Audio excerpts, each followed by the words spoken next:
మనమందరం స్వాతంత్ర ఉద్యమంలో పాల్గొనలేదు.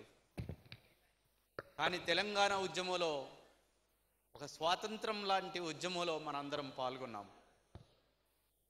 అందులో అనేక మంది అమరులయ్యారు. అలాంటి చరిత్రను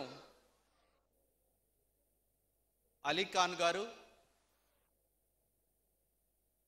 హరీష్ గారు తెలంగాణలో గొప్ప సంగీతం మీద పట్టున్న నందన్ రాజు గారి తోటి ఈ సినిమాలో చేయటం జరిగింది.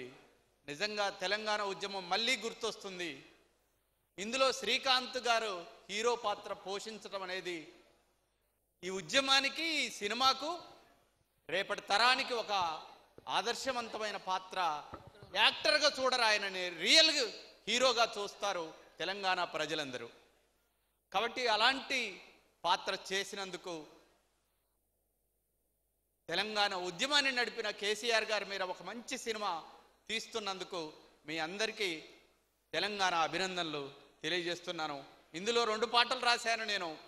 తెలంగాణ కన్నీటి గాథ మీద, జయశంకర్ సార్ మీద. ఈ 2 పాటలు రాయటానికి అవకాశం ఇచ్చిన హరీష్ గారికి, నందన్ రాజు గారికి కృతజ్ఞతలు తెలియజేస్తున్నాను.